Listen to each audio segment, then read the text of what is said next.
Хоёрт нь өнөр цэцэгт эрүүгийн үеийн 13-14 дугаар зүйл зааснаар худал мэдээлэл тараах гэдэг зүйл заалтаар за энэ дотор нь шүүхийн ерөнхий зөвлөл манай нэр төрд халдлаа гэж сэтгүүлч өнөр цэцэгт бас гомдсон байгаа юм. За бусад хэргийг нь одоо сайн мэдэхгүй байна.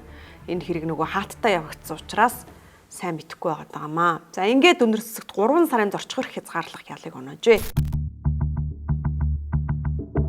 Миний би Тайван улсад худал мэдээлэлтэй холбоотойгоор сэдв судалж мастрын зэрэг хамгаалж байсан. Худал мэдээлэл тараах гэдэг нь олон улсын нэр томьёогоор disinformation, misinformation, malinformation гэх мэтчлэнгээр санаатай худал мэдээлэл үү, санаандгүйгээр тараасан худал мэдээлэл үү, худал мэдээлэл гэж яг юу хэлэх юм бэ? Худал мэдээлэл мөн биш гэдгийг нь хэн тогтоох юм бэ гэд. Энэ бол бараг шинжлэх ухаан болоод хөгжиж байгаа ийм салбар, ийм судлагдхуун. Гэтэл манайд энэ судлагдхуун томьёол бол онол суур философийн тухай талаарх ямар ч ойлголтгүй цагдаа прокурор энэ хэргийг хяндаг, бүршүүдэг байна. Өөрөөр хэлбэл эрүүгийн 13-14 дахь худал мэдээлэл тараах гэдэг энэ зүйл заалтаар яг ямар хүн ялгах вэ? Яг юуг худал мэдээлэл гэх юм? Яг юу ямар мэдээг нь ангилж disinformation руу оруулах юм? Ямар энэ misinformation гэдэг рүүгээ оруулах юм бэ? Ямар нь үндэсний аюулгүй байдал талтай юм бэ? Ямар нь сэтгүүлж байгаа юм бэ гэдэг ингэж ангилж ялгасан ч зүйл байхгүй. Маш төгөлдржөөгүй түүхийгээрээ явж байгаа хуулийн зүйл залтаа гэсэн үг. Эрүүгийн хуулийн 13-14 гэдэг энэ хууль зүйн ойлголт маань бол эрх зүйн хийдэлтэй байна, давхаралтай байна гэж үзсэн. За бид яагаад ингэж үзэж байгаа вэхээр ер нь бол хууль тогтоогч худал мэдээлэл тараах гэдэг ихэд ерөнхий нэр томьёо хэрэгэлсэн явдал нь худал мэдээллийн хүрээг илт өргөжүүлжээ. Одоо бид нар чинь фэйсбүүк дээр баахан юм шеэрлэл яваад энэ цагдаа дуудагдаад байгаа шүү дээ.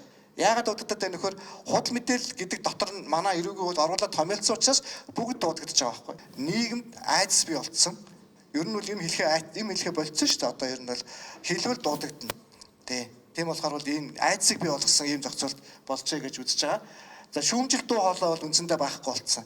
Үнэн мэдээлэл хэлээд шалгадах учраас энэ зүйл заалт сэтгүүлч өнөр цэцгээс гадна Монголын сэтгүүлч нарт Монголын иргэдэд маш юм халтай хуулийн зүйл заалт байх нэ. Тэгэхээр энэ хуулийг эргэж харах цаг хугацааны хувьд магадгүй хамгийн сайн тохироо энэ цаг үе байна. Худал мэдээлэл тараасны улмаас нийгэмд хүчирхийлэл гарсан.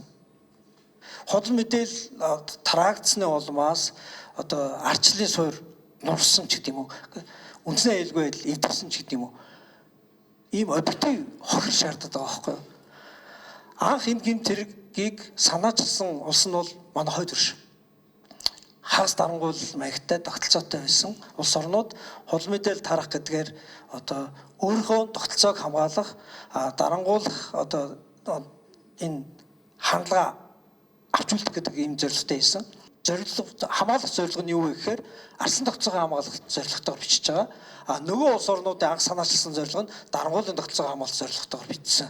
Арчлалын тогтолцоог хамгаалах зорилгож байгаа юм. Үндсүүлийн байгууллага хамгаалах зорилгож байгаа юм уу? Эсвэл эрх мэдэлтнүүд өөрсдийн буруу хийсэн үйлдэлээ шүүмжлүүлэхгүй, хууль зөрчсөн үйлдэлээ одоо эрүүгийн хуулиар хамгаалж шүүмжилсэн дуу хоолойг хааж болох гэж байгаа юм уу гэдэг энэ хоёр зорилгыг салах ёстой.